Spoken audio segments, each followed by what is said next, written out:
I'm speaking with Karl Cook, who represented the United States at the Paris 2024 Olympic Games, riding Caracole de la Roque.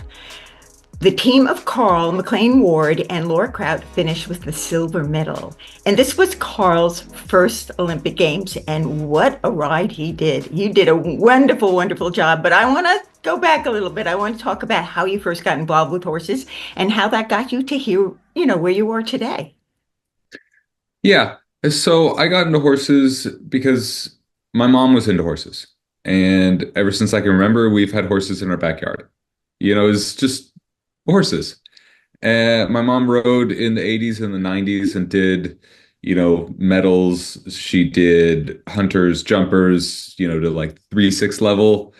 And then when my sister and I got older, we started riding. And, it kind of just snowballed from there.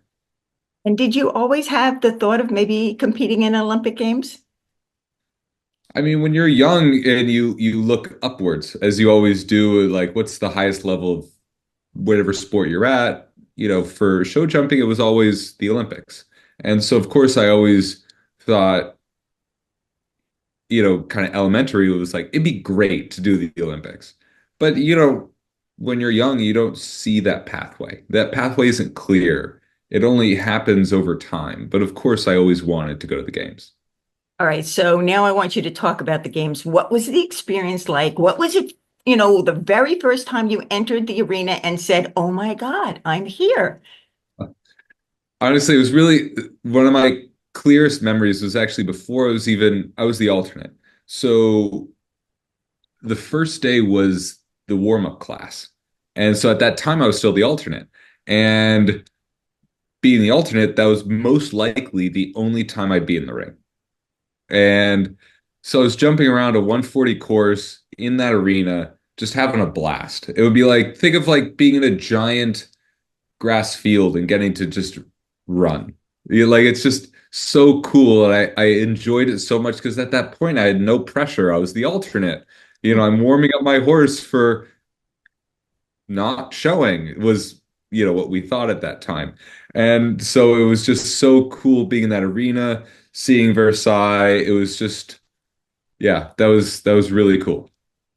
And when you discovered you were actually going to be part of the team, then what? Well, so as an alternate, I talked to a lot of people and I tried to figure out the best way to be an alternate. How can I, even though I'm not showing, which I want to be able to show, I still want to do my role the best I can. I want to be the most helpful team member as I can be as an alternate.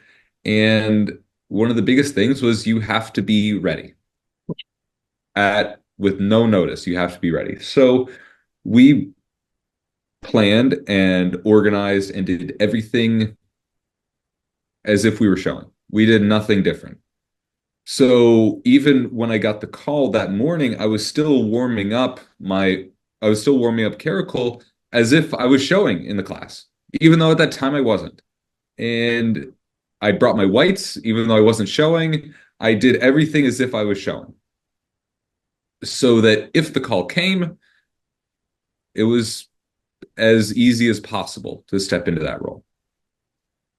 Okay, so when you did step into that role, was there any type of a change when you entered the ring this time? And then can you talk a little bit about your horse? Um, I would say change, no, because you're at the Olympics, yes, but you've jumped plenty of times before. I've ridden Caracol in the ring plenty of times before. If you think about all the differences, you forget the fact that you've done this before.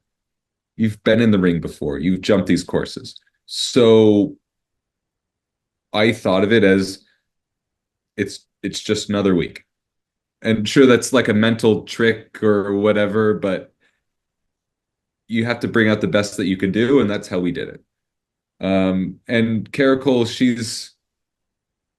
I think for me, she's what you every rider has maybe a different ideal horse. But for me, she's the ideal horse because mentally, she is so good. She's so committed and she leans into everything she believes. If you say turn, you'll be spun around 180 degrees before you can blink. She leans into everything she believes. And that's what makes her so good.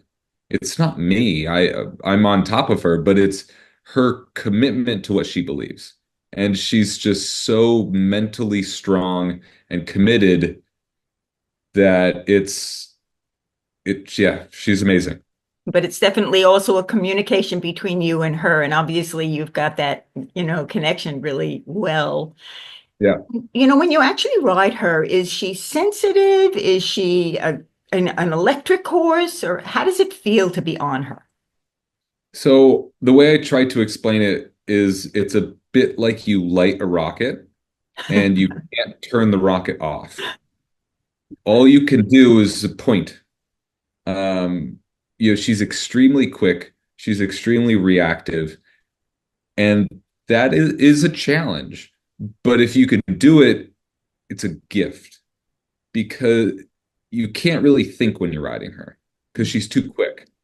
A lot of horses you can think. You can say, okay, I feel this, okay, do that. And you kind of think your way through the process. But with her, she's so quick, things will happen before you can think, process, react. So it has to be just you know, pure reaction. And that, Yeah. that took some time for us to learn, or for me to learn. There were, you learn by sometimes it doesn't go very well, but you learn from that. And it took time, but once it hits, it really hits. Well, you did a great job. You supported the team to get their silver medal, and you earned it just as well as they did. Well, I want to thank you for chatting with me. Do you have any last words you'd like to say? I'm just so grateful for the experience. The whole thing from the opening ceremonies to showing was a dream come true. And yeah, showing for the US team was everything I hoped for. Well, I want to thank you again. And I am Diana DeRosa reporting for the Equus Television Network.